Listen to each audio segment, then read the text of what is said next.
Chapter 3, Redefine. Mind your mindset. You can take back control when put on the spot. It's all about how you see it. Most people dislike the experience of getting lost in an unfamiliar place. They see it as an inconvenience, a waste of time, perhaps even a threat to their personal safety. And so they switch on their GPS, allowing it to guide them. With a computer telling them where to go, they need never fear that they'll lose their bearing and veer off into the unknown. They pay less attention to the surroundings they pass along the way because they are only concerned with their destination and not their journey. My friend Dan Klein, improvisation expert and lecturer at Stanford, takes a different approach. He goes out for a walk or a jog and tries to get lost. As he recounted on my podcast, he doesn't try to get so lost that it's actually physically dangerous and I might be in trouble, one just a little lost, for the sake of discovering something new and potentially wonderful. Once Klein was out jogging in his Bay Area neighborhood and decided to go on a small adventure. Having recently moved to the area, he had become accustomed to running along a nearby bike path.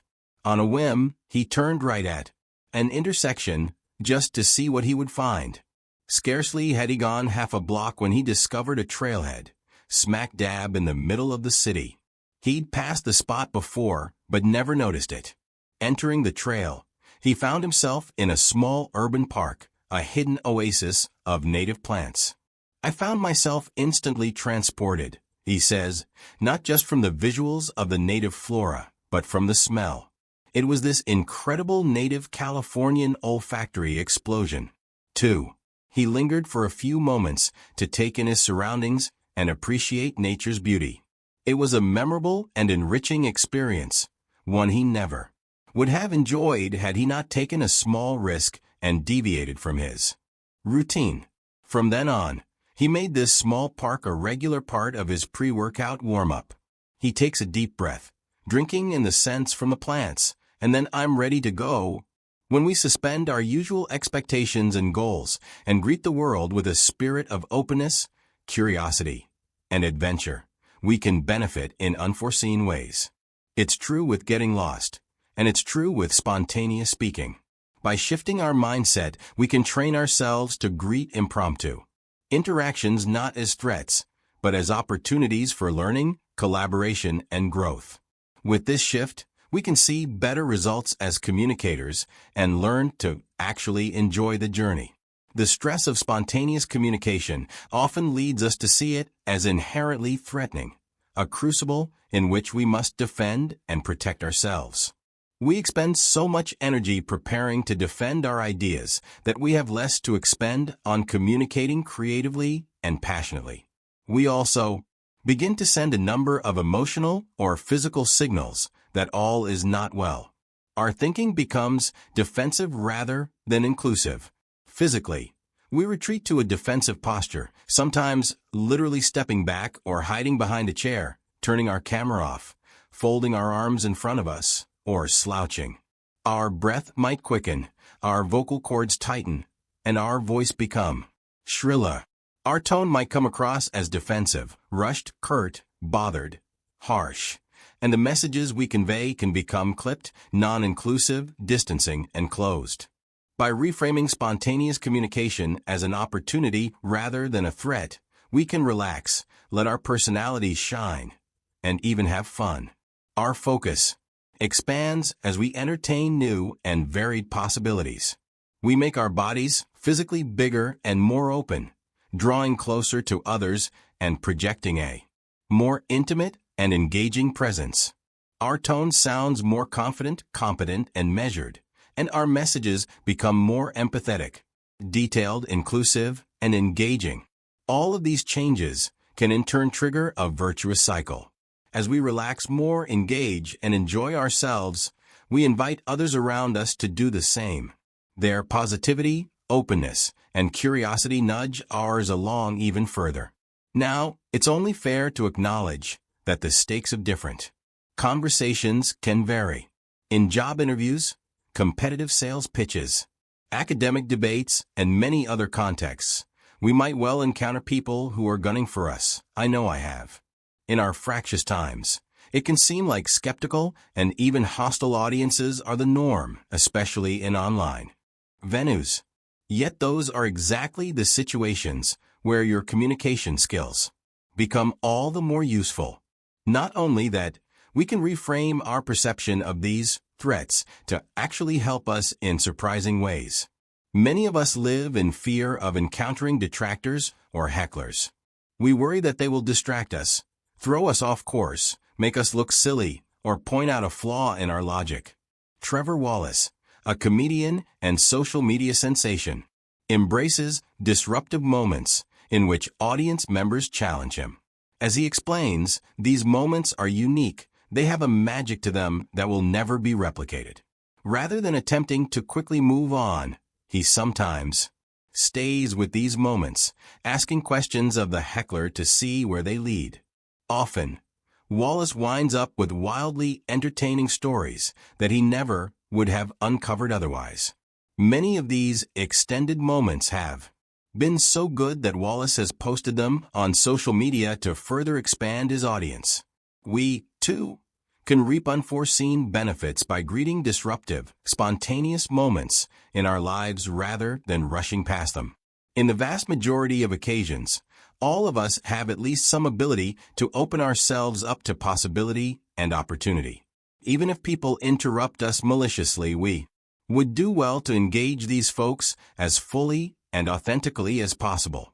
It all comes down to our mindset.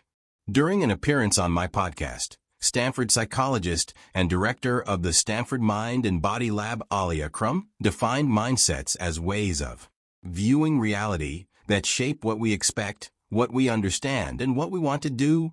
With this definition in mind, I encourage students and clients to cultivate 4 key mindset shifts, changes in thinking and approach that support and enhance an openness to the many opportunities spontaneous speaking often afford. Some of these shifts might be more familiar, others less so. Let's explore each in turn, as well as some techniques for making some helpful mindsets a more prominent fixture of our lives. Mindset shift number 1. From fixed to growth. The psychologist Carol Dweck has famously distinguished between 2 ways of understanding our own personalities and potential, what she terms fixed and growth mindsets. A fixed mindset regards our knowledge and ability as fundamentally unchangeable. Either we have them or we don't. A growth mindset sees our intelligence and capabilities as more fluid. Skills can be learned. Performance can be improved. Minds can be changed. If we embrace a fixed mindset, we spend time trying to prove our intellectual capacity to ourselves.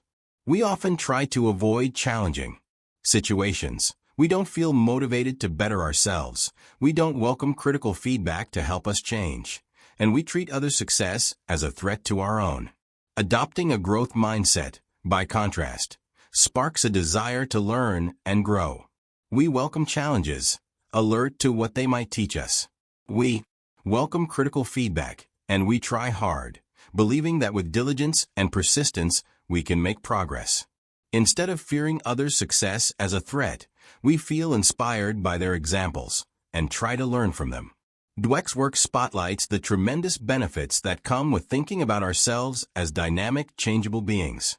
People who do so tend to succeed more than those who are more fixed in their self-concept. This seems true for communication in particular. One study found that people who thought about themselves as capable of growth and positive change were less anxious about public speaking, perceived themselves to be better at it, and thought more deeply about public speaking and its impact. A growth mindset affirms the idea that impromptu communication is one of many opportunities for learning. If you bring to social interactions the notion that you are still incomplete as a human being and can improve, you'll probably feel more curious, engaged, and open-minded as you communicate. You won't feel as stressed if your communication doesn't go as planned. You'll regard any failures as a chance to practice your skills and learn valuable lessons. Without the need to prove or validate your abilities, you'll feel less pressured or besieged. You can take a number of steps to help a growth mindset figure more prominently in your life, beyond reading Dweck's book and watching her TED Talk, which I highly recommend. Adopting and honing a growth mindset involves focusing on the effort you put in rather than the results you obtain. If you've invested time and energy in working with your anxiety management plan, discussed in Chapter 1, give yourself credit for that. In social situations, remind yourself you have value to contribute and new insights to glean from your efforts. Try repeating a mantra to this effect. Something like, I have something important to say and to learn. In instances when you've struggled to communicate well, adopt what Dweck calls a not yet attitude. You can potentially master various aspects of spontaneous communication. You just haven't done it yet. Set realistic goals and delineate steps to achieve them. Take stock of your current proficiency and consider what kind of growth might be possible in the short and long term.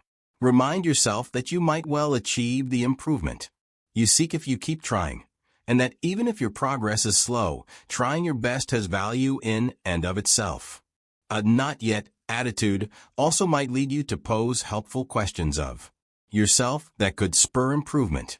If you felt flustered during a question and answer session, you might ask yourself, how might I remind myself to breathe deeply and slowly in Q&A situations?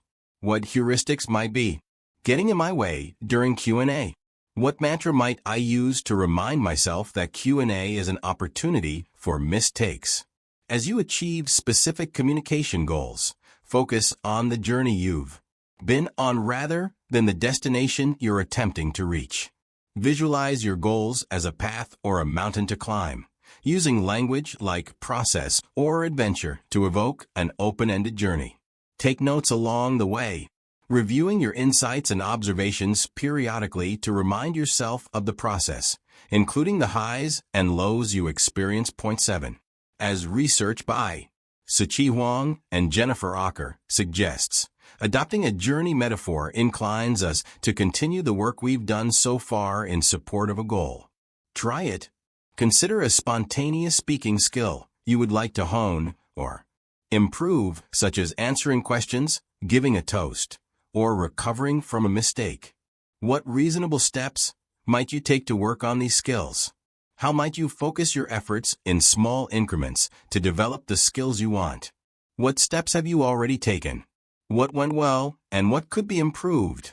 Whom can you turn to for assistance? Mindset shift number 2. From thinking about you to thinking about your audience. When we perceive spontaneous communication situations as threatening, we're directing our attention onto ourselves. We're the ones under siege. We're the ones who seemingly have to prove ourselves or else. As we go about addressing this threat, we continue to focus our attention squarely and narrowly on us, how we're behaving, what we're saying. To the extent we focus on others, we obsess over how they're reacting to us. We can break this dynamic and embrace an opportunity mindset by shifting our focus away from ourselves and toward the audience.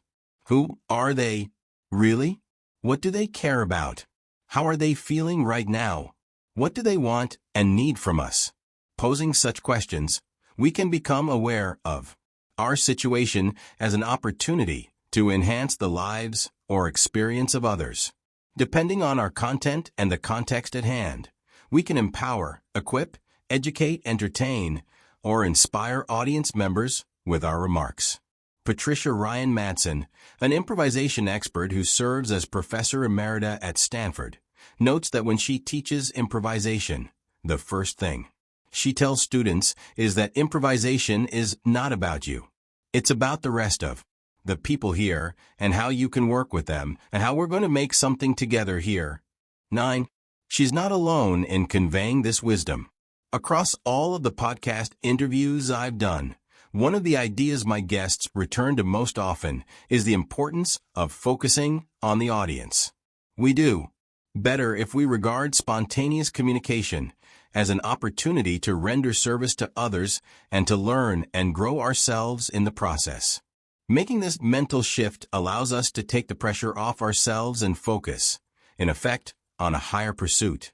To help us become more audience-centric, Madsen suggests that we begin scrutinizing audience members and the physical environment the minute we walk into a room.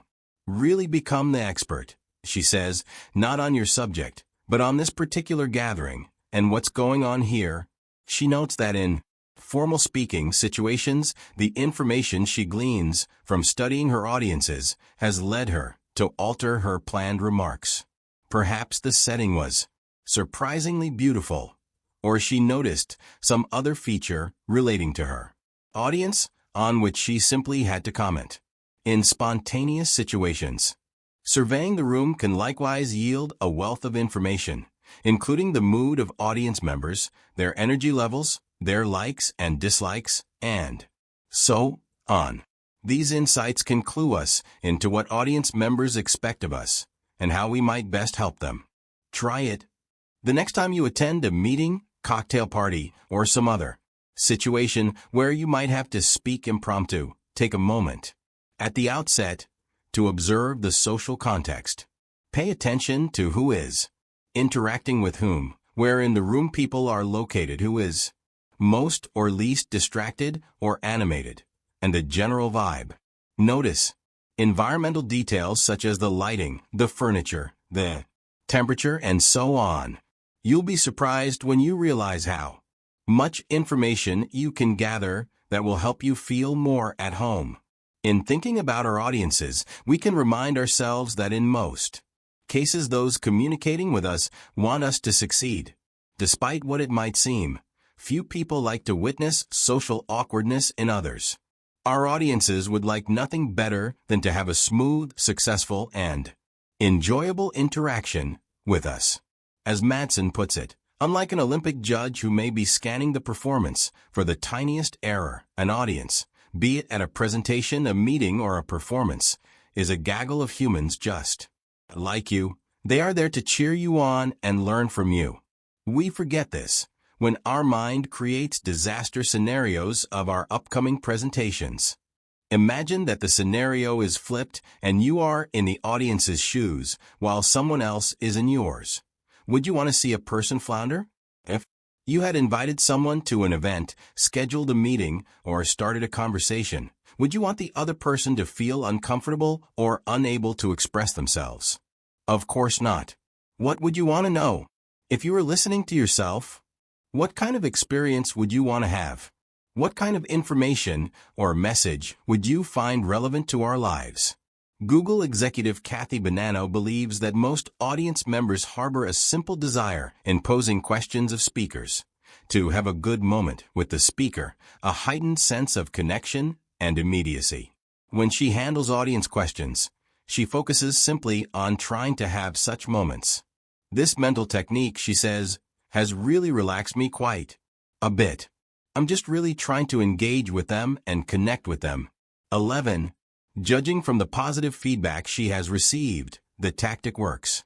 Focusing on the audience experience doesn't mean we should neglect ourselves. It simply means that we will feel more at ease in front of our audiences if we have a clear expectation of what will create a good moment. For instance, if a friend requests advice or feedback, ask for some relevant context about what type of response they are hoping to get and what specific concerns they want your thoughts on. By understanding our audiences, we can behave more authentically with them and ultimately serve them better. The effort on our part to do so will orient us away from a defensive posture and toward an openness to what we and our audiences might experience and accomplish together. Last, when thinking about what you need to succeed, consider what your optimal circumstances might look like. Just as caregivers of any kind must take care of themselves first before they can care for others, so we must make sure we have what we need in any given moment to communicate at our best. Vivek Venugopal of the communications training firm Mindless Incorporated advises people to embrace their inner diva. As he notes, divas know what they need to perform at their best, and they have the confidence to ask for it. If you're asked to give an impromptu toast or tribute, and you need to feel as if your audience is paying attention, ask them kindly if they might put away their devices. If you want your audience to be involved and engaged, let them know that this interaction isn't going to be one way, with you talking and them listening. Be honest and direct with your audience, and you'll be better off, and so will they. Try it. Think about the speakers in different contexts whom you most admire. Who is the best presenter you've ever heard, and what was so good about them? Who are your favorite conversationalists and meeting leaders, and which of their behaviors appeal to you the most? Make a list of tactics and actions and consider how you might incorporate some of them into your own spontaneous communication. Mindset shift number 3. From yes, but, or no, to yes and surprise, I have a gift for you. It's another game to play. For this one, you need a partner. If you're sitting at home, ask your spouse, child, or roommate to play it with you. If you're at work reading during your lunch break, ask a colleague to serve as your partner. If you're alone, jump on a virtual call. What I'd like you and your partner to do is to practice giving an imaginary gift to one another. Your partner will give you a gift first. Ask them to hold out their hands in front of them as if they were giving you a big box wrapped up nice and tied with a bow. Your job is to pretend to receive the gift. You take the box open. Look inside and say, "Oh, this is wonderful. Thank you for the fill in what the gift is." Just utter the first thing that comes to your mind as the imaginary gift. It could be a baby rhinoceros, a light bulb, a bar of bath soap, a stinky running shoe. Whatever it is, thank your partner for giving it. Your partner, in turn, will then explain on the spot why they got you the gift, saying whatever comes to their mind. You might open the box and exclaim, "Oh, thank you so much for the turtle." Your partner might in turn say, "Oh yes, I knew you would like it because you were such a big fan growing up of Teenage Mutant Ninja Turtles." And what's better than having your very own live turtle? This game thus has 2 bits of spontaneity built into it. First, in defining the gift. Second, in justifying the giving of it. Try giving the gift and play this game again with you serving as the giver. Isn't it fun to receive gifts, even if they're made up? When audience members at my presentations and workshops play this game with one another, they're usually quite joyful. They're laughing, smiling, nodding at one another, having fun. They're really connecting with one another. This improv game was one of the first I ever played, and it remains one of my favorites. In the hands of master improvisers like Adam Tobin and Dan Klein, it can lead to all kinds of remarkable moments. I expose you to it for 2 reasons.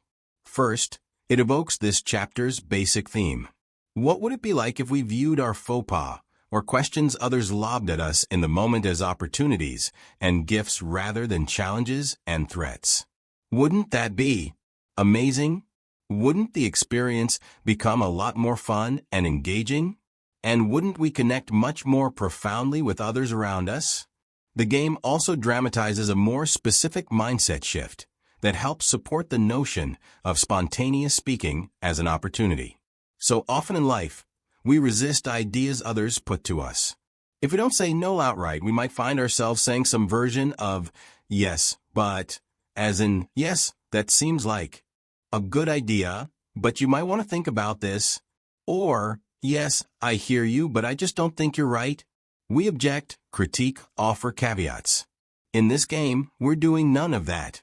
Rather, we're validating what our partners say, and they in turn are validating our spontaneous responses. Each of the gift receivers says something silly when naming the gift. By going with it, their partner accepts exuberantly their contribution. They don't respond critically, saying something like, "I didn't get you that." Instead of yes, but, they respond with yes and. The concept of yes and is a central tenet of improvisation. Minute to minute, we wrench ourselves away from a critical sensibility and instead focus on affirming what our partner has said and building upon it. Under this approach, there are no right or wrong answers. There are only new and next answers. For each one, we can say yes and then tack on our own unique contribution. Yes and is both breathtakingly simple and extraordinarily powerful. Focus on yes and in your daily encounters with others, and you'll start to see each moment as an opportunity for something wonderful and unexpected. By adopting a posture of yes, and you nudge yourself to listen to what others are saying so that you can respond. I'll have more to say about listening in Chapter 4. You also relinquish a measure of control over how a social interaction progresses. You can't plot out each step in advance. All you can do is listen and respond, and then continue to add to subsequent contributions others make. Each contribution you make becomes an opportunity to take the conversation in a new and interesting direction. You can take a number of steps to embrace a posture of yes and in impromptu speaking situations. First, seek out areas of alignment with others, even if you are in conflict or are negotiating. Try to take areas of agreement as your starting point and return to these areas periodically as your conversation develops. You might find that efforts to find common ground, to say yes, open up space for others around you to do the same, enabling a positive dynamic to take root. I have benefited from using yes and to help me in a number of challenging conversations. By noting areas of agreement, I have found that I can reframe my discussions in a new, open way that leads to more creative resolutions. Once, I helped two of my regional managers deal with a conflict over hiring a trainer or a customer support person. After hearing arguments for why they each should get the new hire for their team, I highlighted that we all agreed on our most pressing needs, and that we had an opportunity to re-envision training as proactive customer support, allowing us to leverage the headcount for a new hybrid role. Try it. The next time you experience tension or conflict in a conversation with someone, pause for a few seconds to make a quick mental list of your points of agreement. Once you've thought of a few items, guide the conversation toward one of these areas of agreement to help kick off a yes and dynamic. Yes and is an incredibly helpful way of slowing down your judgment of an idea. Instead of allowing your first response to dictate your reaction, use yes and to tease out the underlying logic. Although it might seem difficult at first to say yes, and such a response might seem more plausible and natural as you understand the nuance of the other person's message and the context in which they form their thoughts. Pay special attention to your own biases. It's easy to unintentionally squelch others' willingness to contribute by judging them too hastily. Likewise, when you interrupt someone or respond too quickly to a suggestion of theirs, they can feel ignored or undervalued. Adam Tobin, in our improvisationally speaking class, often reminds students that by purposely resisting the impulse to judge, you can not only open yourself up to new ideas, but also ensure that you remain receptive to a variety of diverse ideas and inputs. Mindset shift number 4. From dwelling on what happened to next play. In her powerful book Improv Wisdom, Patricia Ryan Madsen recounts how Stanford University once asked her to perform a reading at a commencement ceremony in front of 1,000 people, including several dignitaries. Ahead of her in the program was a musical performance by the university's symphony orchestra. When the piece concluded, she was supposed to step up on the dais in her cap and gown and read a passage from Jane Stanford, the university's founder. On the day of the event, Madsen waited for the orchestra to finish. When it seemed like it had, she stood up, went to the podium, and said, "And now, the words of Jane Stanford." But to her great mortification, the orchestra began playing again. Madsen had blown her cue. The orchestra was supposed to play 2 movements, not 1. Laughter rippled through the audience. They could tell that she'd messed up. Many of us might have panicked or froze in this situation. Not Madsen. She went back to her seat and waited patiently. When the orchestra had completed the second movement, she went back up and repeated her opening line. And now, the words of Jane Stanford. Madsen learned an important lesson about how to handle mistakes. Don't ruminate on them. Just keep going. When you have a gaffe, she says, your attention should be on what comes next rather than on, how did I do that? If you do, you might find that your audience appreciates your fortitude. I think some of our heroes are those people who are not cowed by something. The advice I'd give to students is it's not the mistake that matters. It's your recovery that you've got control over. Duke University's legendary basketball coach Mike Krzyzewski, or Coach K as he's often called, famously came up with the dictum, widely practiced in sports, of next play. If you miss a shot in basketball, swing and miss in baseball, or throw an interception in football, you should quickly reset your mind and keep going. Focus on the task at hand rather than on what just happened. By the same token, if you sink a three-pointer, hit a grand slam, or throw a touchdown pass, you also should keep going. Performance is fluid. To do your best, you should try to stay focused on what's happening now and not allow what just happened to distract you, regardless of how devastating or wonderful it might be. As Krzyzewski once put it, whatever you have just done is not nearly as important as what you are doing right now. Former Duke star and NBA professional Shane Battier reckoned that next play was the most simple but eloquent lesson that Krzyzewski taught his players. For our purposes, next play is essentially about preparing ourselves to seize opportunity as it arises. When we're dwelling on the past, we aren't alert to the possibilities latent in the present moment. But if we can discipline ourselves to move quickly to the next play regardless of what just happened, then we're starting fresh, and it's time for the next opportunity, with energy, preparation, positivity, again and again and again and again and again. For many of us, shifting to a next play mindset might seem daunting. We're used to attaching emotionally to past outcomes, and we struggle to break that pattern. If that's the case, we can practice staying in the moment and moving on to the next play with a game that budding improvisers often learn called new choice. They start performing a scene, and at various points in the scene, the organizer of the game shouts, "New choice." The performers drop the current scene or choice they just made and begin anew. 1. Uttering whatever snippets of dialogue come to them. You can play this game yourself, using a timer to ring at a given interval or by enlisting a friend to shout "new choice" repetitively at odd intervals. Doing this for even just a few minutes can help you become comfortable simply leaving what you're doing and moving on.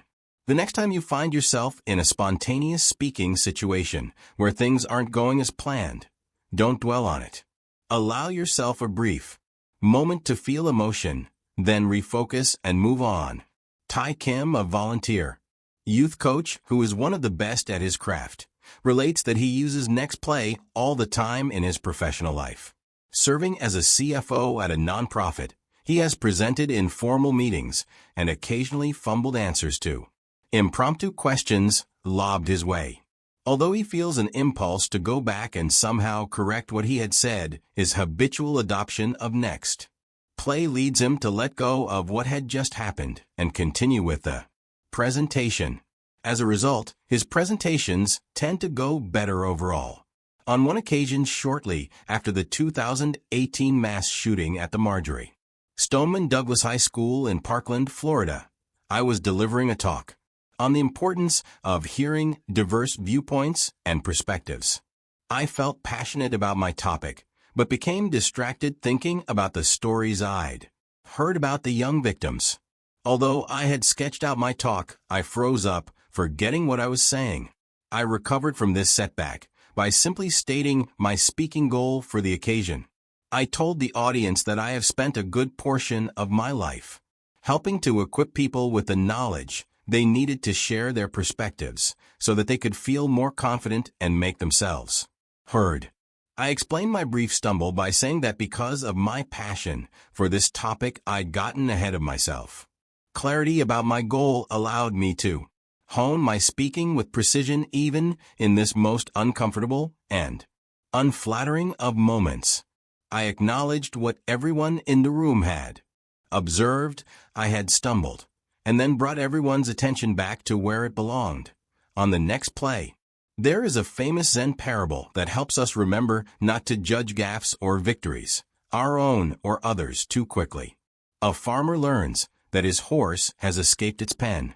When his neighbors comment on his bad luck, he says, maybe. When his horse returns along with several wild horses, his neighbors remark on this good turn of fortune. Maybe, the farmer responds. Again, when his son later tries to ride one of the wild horses and suffers injury upon being thrown off, the neighbors console the farmer. His response, maybe. Shortly afterward, the farmer learns that his son's injuries have caused the army to disqualify his son from participating in a military draft. More great news. But yet again the wise farmer responds with, maybe. We can never know how an event or a statement will ultimately impact our lives. Seemingly negative turns of fate can turn out to be blessings in disguise, while apparent windfalls can bring hidden costs. It's best not to spend time dwelling on either positive or negative results and instead stay focused on our larger goal. The next time we experience a setback and feel tempted to ruminate, we can tell ourselves, maybe, and then proceed to the next play. Try it. Before entering a situation where you might be put on the spot, try writing down maybe on a piece of paper and carrying that paper with you in your pocket.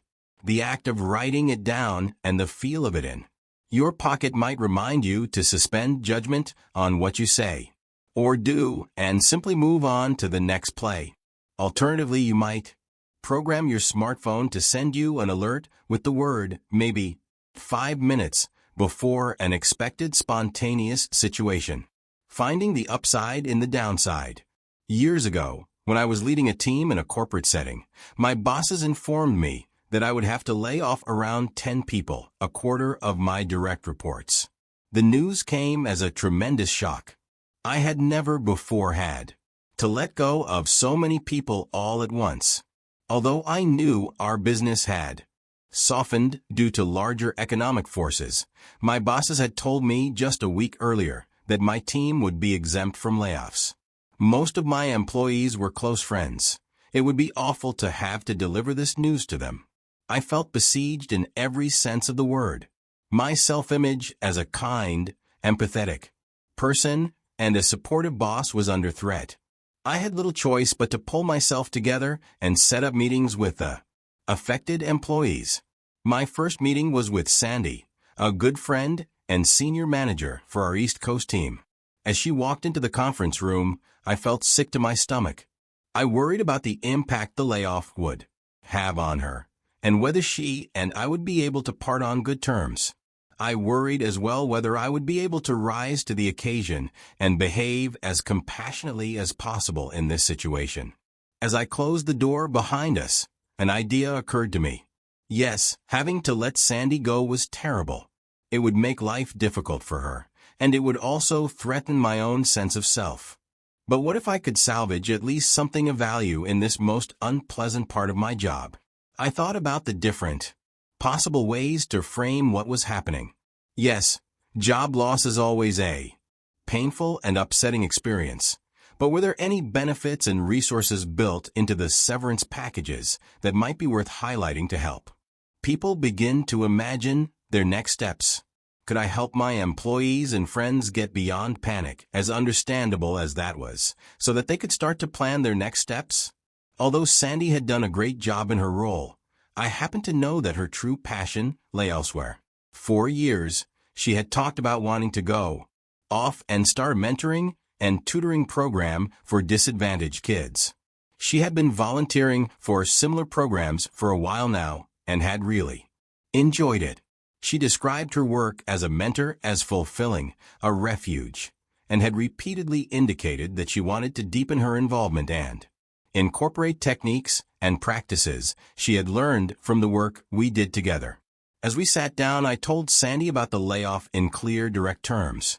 After giving her a few minutes to react, I began to explore with her how the company might support her in finally starting her own mentoring program. Telling her about the package she'd be receiving, we went on to brainstorm. other benefits the company was offering, and how they might serve her in a new line of work. Building off one another, we tossed around ideas for how she could borrow elements of our own educational efforts at the company in designing her new program. Our conversation lasted about an hour, and it was painful for her and sad for me. Still, it went better than I had imagined. Sandy didn't leave in a state of despair. Mingled with anger at our company and other negative feelings was a palpable excitement about the future.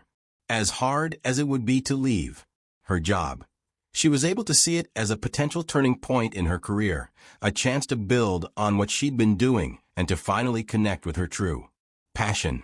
During the months that followed, Sandy wound up starting the mentoring program. She went on to do a lot of good. My epiphany with Sandy informed how I handled subsequent conversations with the other employees on my team.